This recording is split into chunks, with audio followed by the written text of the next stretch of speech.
if I mention emotion to a lot of people, they say, oh, you're telling me the illness is in my mind.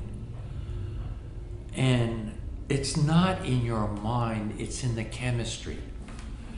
Meaning that before, when I explain how the neuropeptides go through the body, and those are emotions, and our perception of those is our feelings, and now I take those feelings and I make a story about it.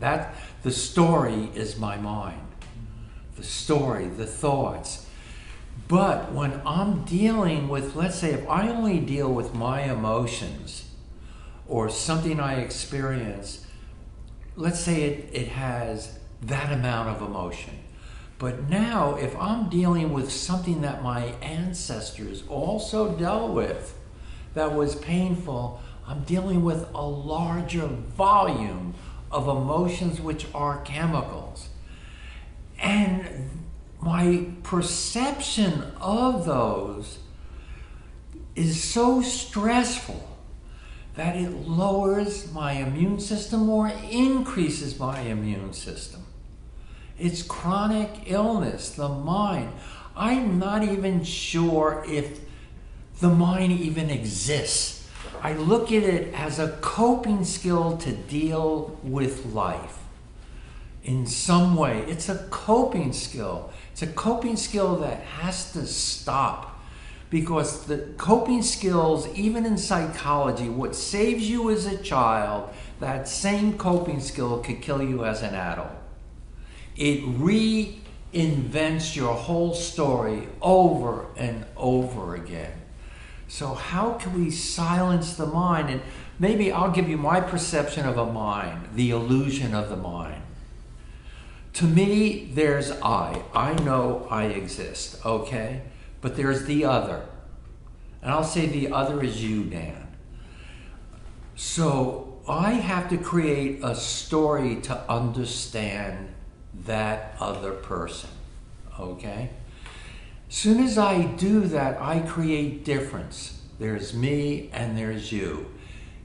Difference is our problem in life. We lose the similarity, the closeness.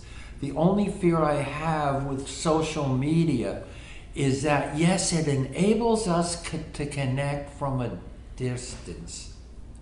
So if the social media could let us connect from the heart on some level, and it does. There are some pieces on social media that are really heartfelt, but it's coming from outside us. And I don't know if it unites us as much as I'd like to see. So difference. So the space between us is difference. And now what the mind does, it tries to figure out difference. That's called understanding. So on one hand, there's Paul. On the other hand, there's Dan, or there's Phil. And there's space between us. Oh, the space between us, I define Phil at the beginning as a videographer and you as a physician.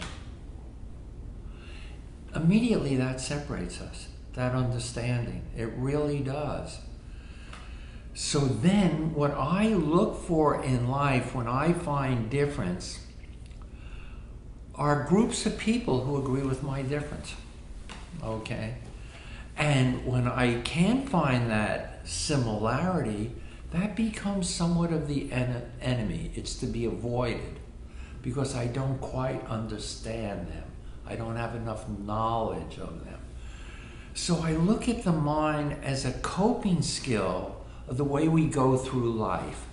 Now, I don't know if this is true. I wanted to look this up and I haven't, and I apologize. I went to see a video, movie, a three-dimensional movie on the French cave of La Creux, I think it's called. What was so interesting, and I've seen other documentaries, I never see a face.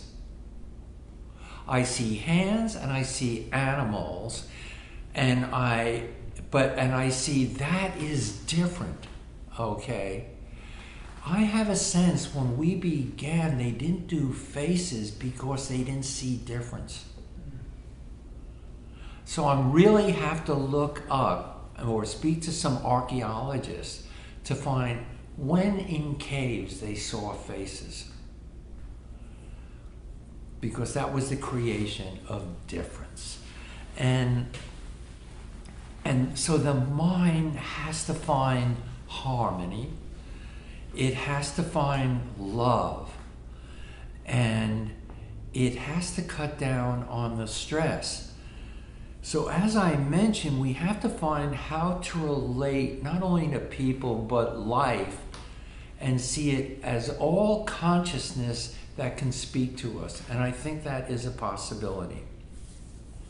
And I think our ancestors knew what foods they could eat and what foods they couldn't eat, what medicines they would need or not need. And we've kind of lost that connection through things like manufacturing. But anyway, we've lost that connection.